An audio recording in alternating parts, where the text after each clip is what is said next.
ओम शांति।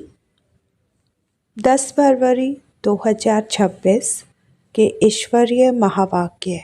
पहले सुनते हैं मुरली के कुछ मुख्य पॉइंट्स। आज की मुरली एक बहुत गहरा और सच्चा सवाल पूछती है, आपका दोस्त कौन है और आपका सबसे बड़ा दुश्मन कौन है। बाप दादा साफ कहते हैं, खुदा तुम्हारा दोस्त है और रावण तुम्हारा दुश्मन। हम दोस्त को याद करते हैं और दुश्मन को हर साल जलाते हैं, लेकिन क्या हम सच में दोस्त की मत पर चल रहे हैं? आज की मुरली हमें सिखाती है कि कैसे याद में रहकर, पवित्र बनकर, औरों को आप समान बनाकर अनेकों की दुआओं के अधिकारी बना जाता है। आइए इस अमूल्य मुरली के गहरे राजों को बाप दादा से ही सुनते हैं। लेकिन पहले सुनते हैं मुरली के कुछ मुख्य पॉइंट्स।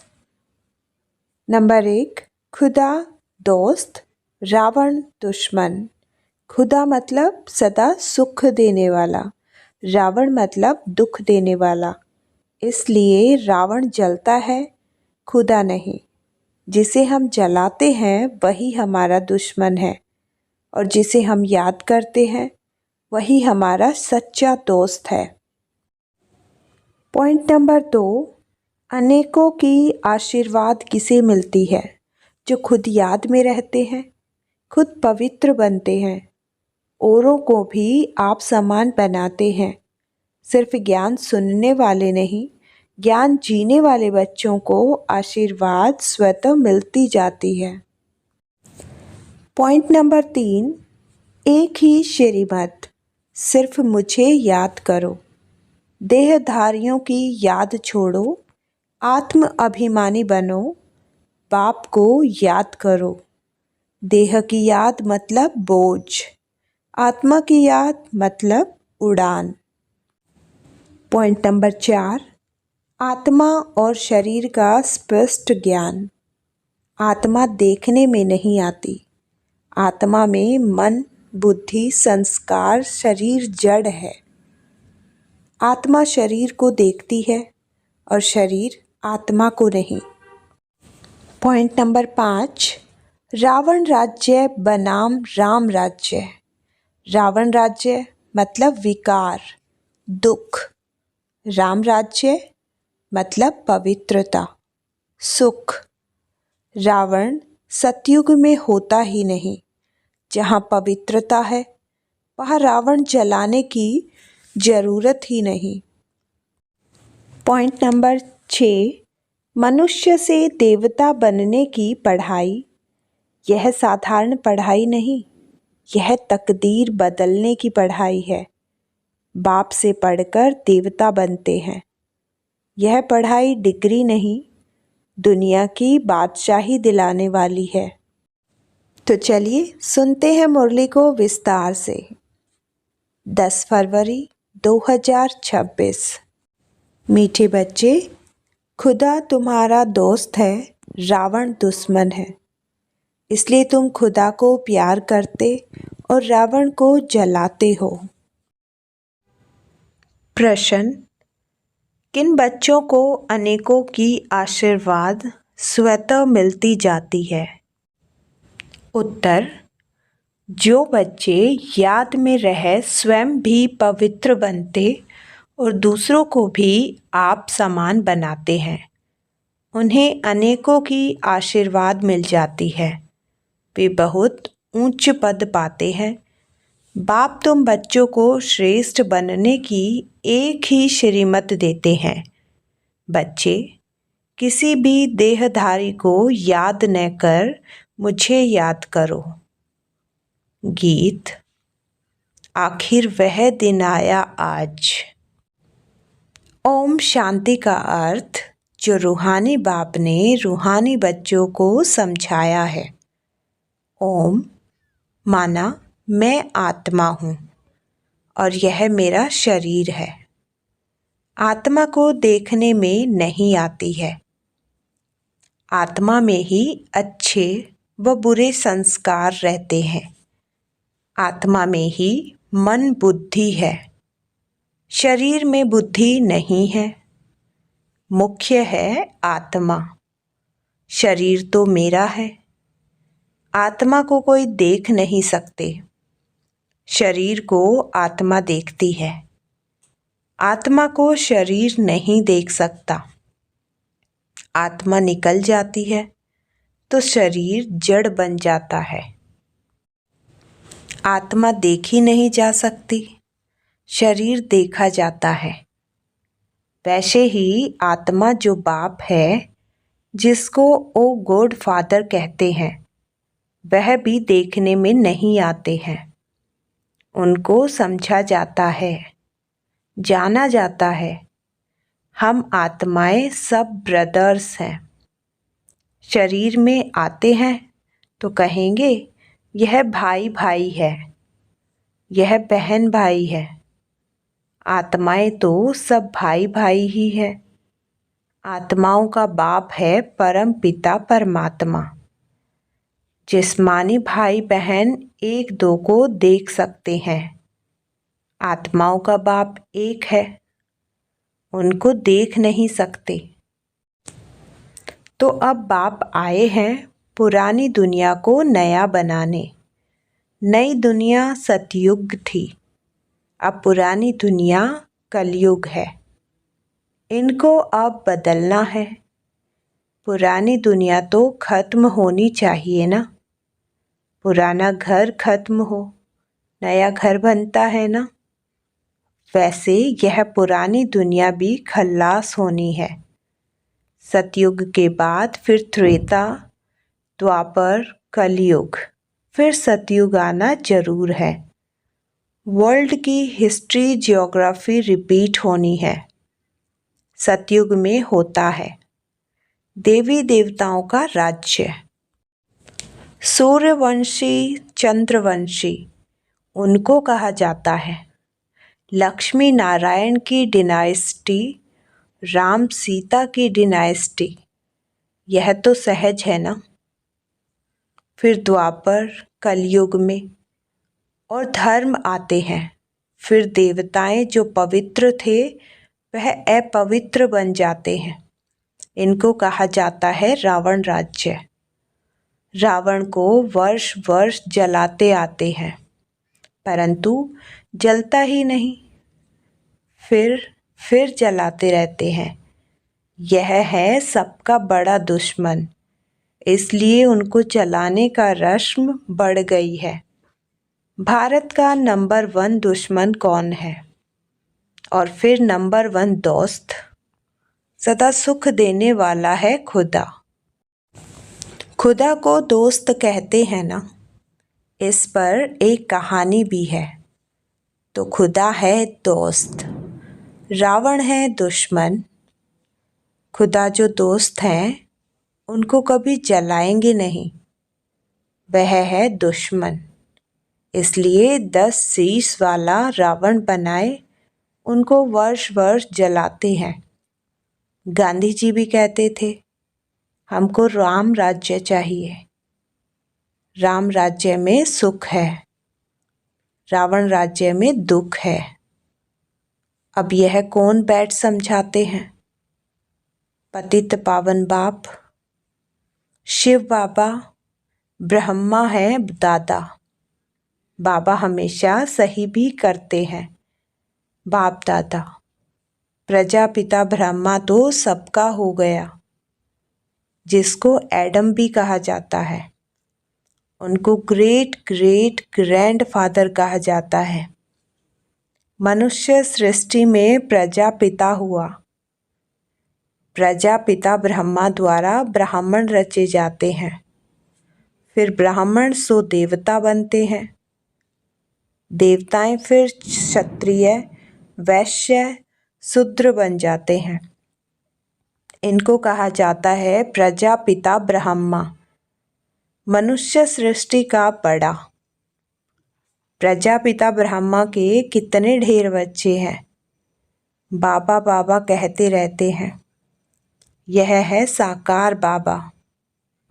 शिव बाबा है निराकार बाबा। गाया भी जाता है। प्रजापिता ब्रह्मा द्वारा नई मनुष्य सृष्टि रचते हैं। अब तुम्हारी यह पुरानी खाल है।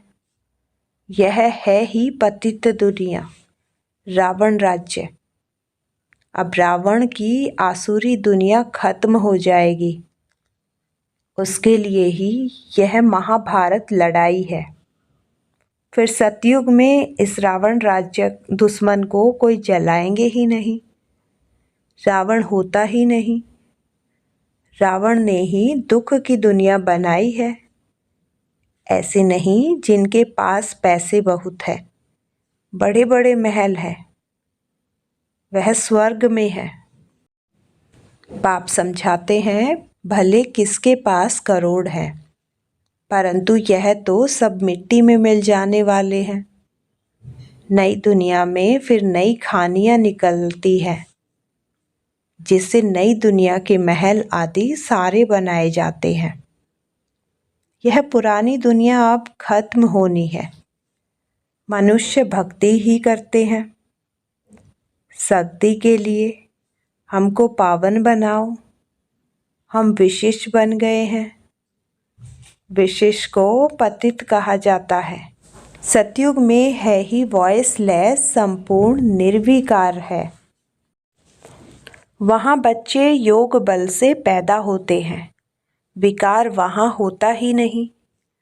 न देह अभिमान, न काम, क्रोध, 5 विकार होते नहीं। इसलिए वहाँ कभी रावण को जलाते ही नहीं। यहाँ तो रावण राज्य है। अब बाप कहते हैं तुम पवित्र बनो। यह पतित दुनिया खत्म होनी है। जो श्रीमत पर पवित्र रहते हैं वही बाप की मत पर चल विश्व की बादशाही का वर्षा पाते हैं। इन लक्ष्मी नारायण का राज्य था ना, अभी तो रावण राज्य है जो खत्म होना है। सतयुगी राम राज्य स्थापन होना है। सतयुग में बहुत थोड़े मनुष्य रहते हैं। कैपिटल दिल्ली ही रहती है, जहाँ लक्ष्मी नारायण का राज्य होता है। दिल्ली सतयुग में परिस्थान थी। दिल्ली की गद्दी थी। रावण राज्य में भी दिल्ली कैपिटल है। राम राज्य में भी दिल्ली कैपिटल रहती है, परंतु राम राज्य में तो हीरो जवाहरातों के महल थे। अथाह सुख था।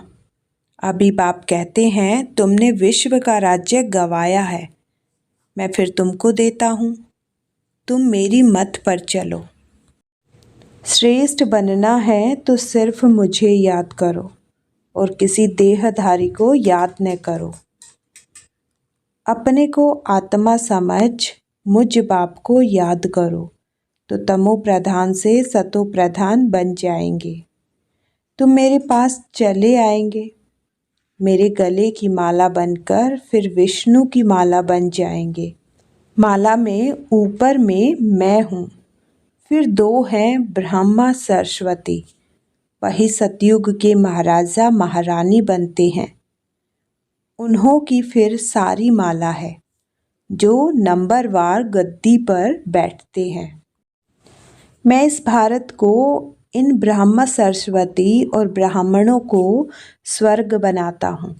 जो मेहनत करते हैं उन्हों के ही फिर यादगार बनते हैं।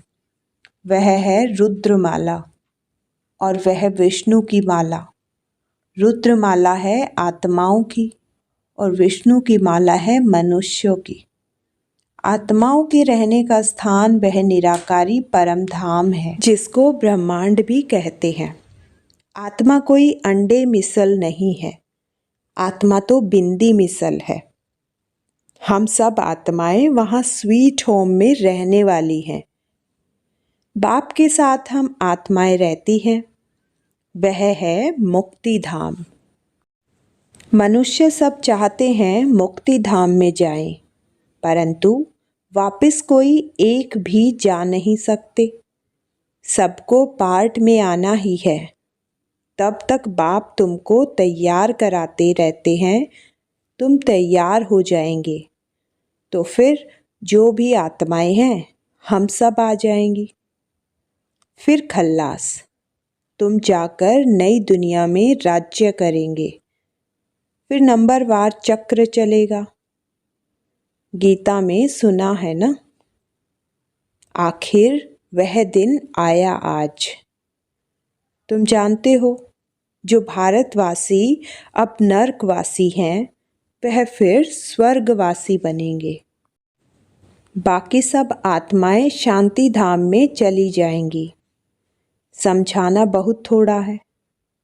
अल्फ बाबा, बेबादशाही। अल्फ को बादशाही मिल जाती है। अभी बाप कहते हैं मैं वही राज्य फिर से स्थापन करता हूँ। तुम 84 जन्म भोग अब पतित बन गए हो। पतित बनाया है रावण ने।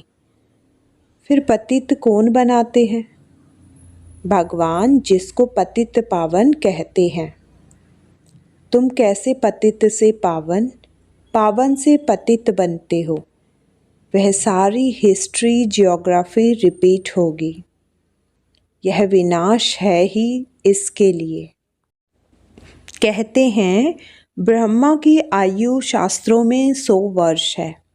यह जो ब्रह्मा है, जिसको बाप बैठ वर्षा दिलाते हैं, उनका भी शरीर छूट जाएगा। आत्माओं को बैठ, आत्माओं का जो बाप है वह समझाते हैं मनुष्य मनुष्य को पावन बना न सके।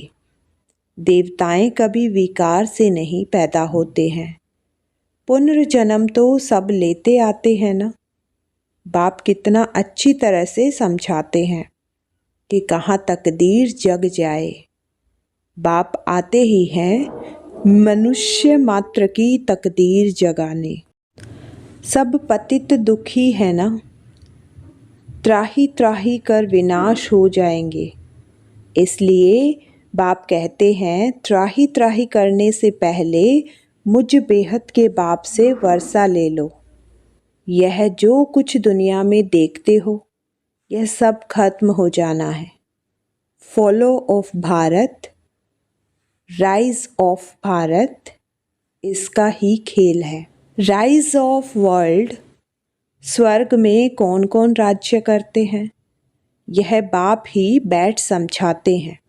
राइज ऑफ भारत, देवताओं का राज्य। फॉल ऑफ भारत, रावण राज्य।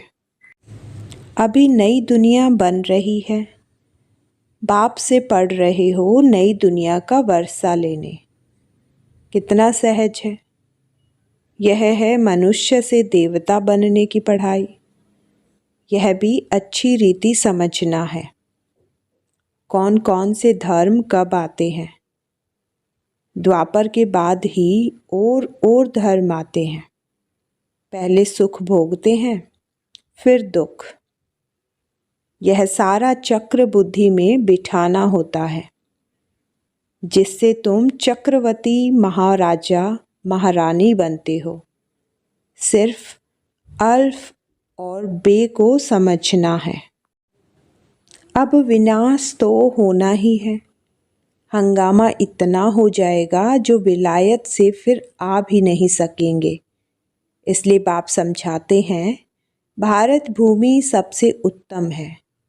जबरदस्त लड़ाई लगेगी, फिर वहाँ के वहाँ ही रह जाएंगे। 50-60 लाख भी देंगे तो भी मुश्किल आ सकेंगे। भारत भूमि सबसे उत्तम है, जहाँ बाप आकर अवतार लेते हैं। शिव जयंती भी यहाँ मनाई जाती है। सिर्फ श्री कृष्ण का नाम डालने से सारी महिमा ही खत्म हो गई है। सर्व मनुष्य मात्र का लिबरेटर यहाँ ही आकर अवतार लेते हैं। शिव जयंती भी यहाँ मनाते हैं। गॉड फादर ही हैं जो आकर लिबरेट करते हैं। तो ऐसे बाप को ही नमन करना चाहिए, उनकी ही जयंती मनाना चाहिए। वह बाप यहाँ भारत में आकर सबको पावन बनाते हैं। तो यह सबसे बड़ा तीर्थ ठहरा। सबको दुर्गति से छुड़ाए सगदी देते हैं। यह ड्रामा बना हुआ है। अभी तुम आत्माएं जानती हो, हमारा बाबा हमको इस शरीर द्वारा यह राज समझा रहे हैं। हम आत्मा इस शरीर द्वारा सुनती है। आत्मा अभिमानी बनना है। अपने को आत्मा समझ बाप को याद करो तो कट निकलती जाएगी और प्योर बन तुम बाप के पास आ जाएंगे। जितना याद करेंगे उतना पवित्र बनेंगे। औरों को भी आप समान बनाएंगे तो बहुतों की आशीर्वाद मिलेगी। ऊंच पद पा लेंगे। इसलिए गाया जाता है सेकंड में जीवन मुक्ति। अच्छा, धारणा के लिए मुख्य सार। नंबर 1, श्रीमत पर पवित्र बन हर कदम में बाप की मत पर चल। विश्व की बादशाही लेनी है। बाप के समान दुख हरता सुख करता बनना है। नंबर 2, मनुष्य से देवता बनने की यह पढ़ाई सदा पढ़ते रहना है। सबको आप समान बनाने की सेवा करके आशीर्वाद प्राप्त करनी है। वरदान। तीव्र पुरुषार्थी वह है जो सभी के प्रति कल्याण की वृत्ति और शुभ चिंतक भाव रखे। भले कोई बार बार गिराने की कोशिश करे, मन को डगमग करे, विघ्न रूप बने, फिर भी आपका उसके प्रति सदा शुभ चिंतक का अढोल भाव हो। बात के कारण भाव न बदले। हर परिस्थिति में वृत्ति और भाव यथार्थ हो तो आपके ऊपर उसका प्रभाव नहीं पड़ेगा। फिर कोई भी व्यर्थ बातें देखने में ही नहीं आएगी। टाइम बच जाएगा। यही है विश्व कल्याणकारी स्टेज। अव्यक्त इशारे। एकता और विश्व की विशेषता द्वारा सफलता संपन्न बनो। एकमत अर्थात एकता का वातावरण बनाने के लिए समाने की शक्ति धारण करो। भिन्नता को समाओ। हर एक की विशेषताओं को देखो। कमियों को तो बिल्कुल देखना ही नहीं है। जैसे चंद्रमा अथवा सूर्य को ग्रहण लगता है तो कहते हैं कि देखना नहीं चाहिए, नहीं तो ग्रहचारी बैठ जाएगी। तो किसकी कमी भी ग्रहण है, उसे कभी नहीं देखो। ओम शांति।